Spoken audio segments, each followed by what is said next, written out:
Hello again, I'm playing some more.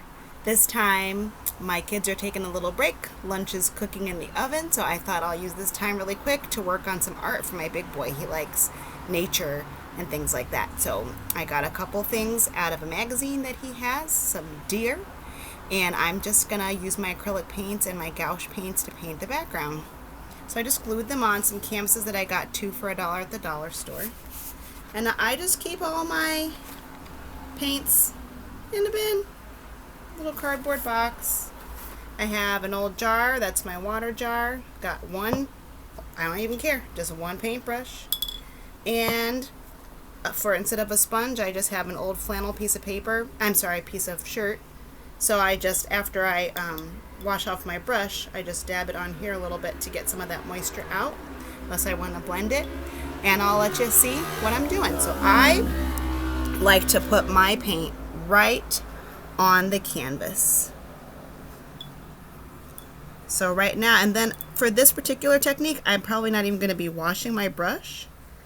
So all I'm doing is I'm just blending these colors together to make this background. I want it to be kind of like camouflage, like the forest. So I just put my dabs of gouache and acrylic paint. I usually buy them at Walmart, pretty cheap. Sometimes Michael's if I use my 40% off coupon.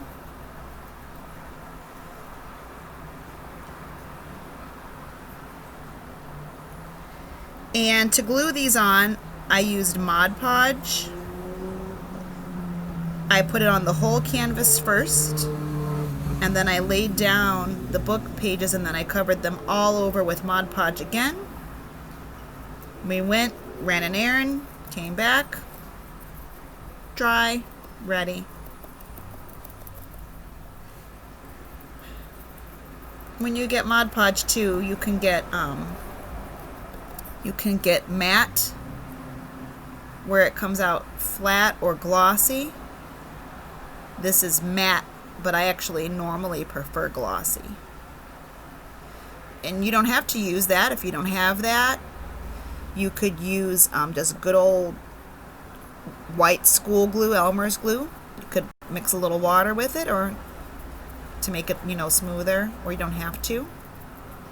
You could use, if you're an actual painter, you could use gel medium. Or you don't have to be an actual painter. You can just get gel medium if you want to use it.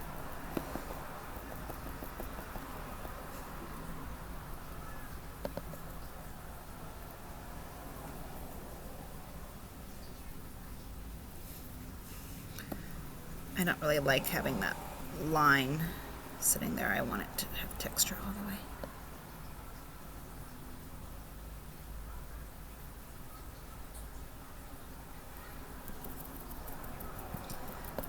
I just put that line there because the paint kind of knows what the boundaries are if you give it boundaries.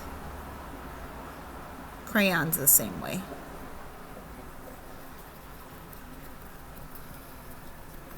And that's a life lesson. Woo! You decide where the boundaries are. Eventually, the medium will learn, and it will adhere to your boundaries that you've set.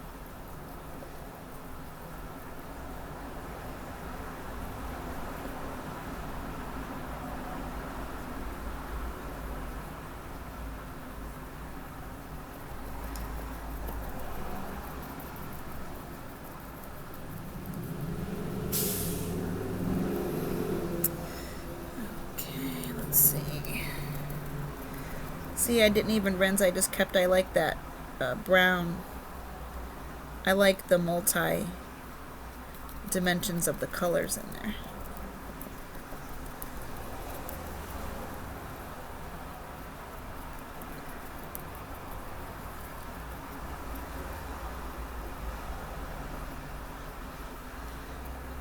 These are tiny little canvases. They're probably only 5 by 7. Let me see if it says. No, it doesn't say. I'm thinking that they're about 5 inches by 7 inches.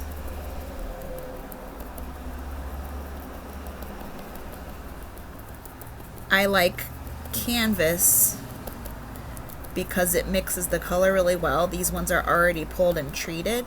I do also like to paint on wood and untreated canvas that I just buy from the fabric store back when the fabric store was open, or old clothes, but they soak up a lot of paint, so you need a lot of layers first, or putting that white layer first will help your colors pop and not sink in, because the fabric on a regular untreated canvas or some other will just soak that paint right up. And all that work you've done, it'd be nice to see it and not have it soaked up. I know I don't have time to go back and redo stuff. Piece of glue.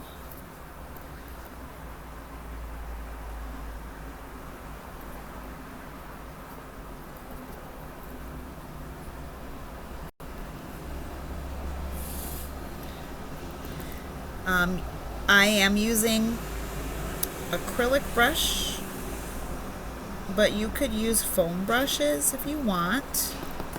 Whatever you use, it's just going to give you a different texture. I like Q-tips a lot too. Q-tips can be fun because they give a lot of really good texture, but they soak up, anytime you got something that's made out of cotton or some type of fiber that way, it will soak up some of your paint. So what I would say is, if you want to use Q-tips, use it, let it dry a little bit with some paint on there, maybe 20 minutes, and then come back and keep working. That way that'll be like a little barrier from soaking up some of that extra moisture.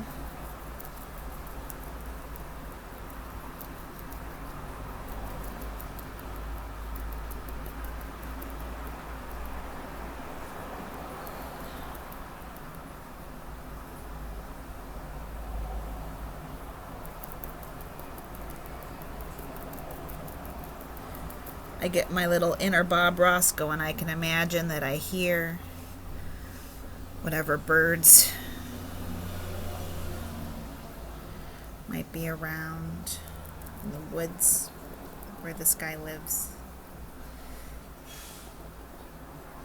And I said I like those colors mixed, so I'm going to go and give some of these other ones that look a little flat, I'm going to give them some depth here.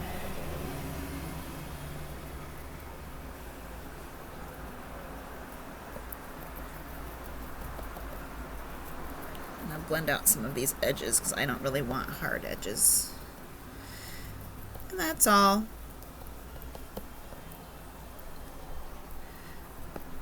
You don't have to be, I'm not a professional painter. I just like it. It's fun for me. My kids appreciate me putting my love into some things that they get to see on the wall. And that's it. I hope you try it. Send me a picture if you do. You can put a picture in the comments below. Blessings.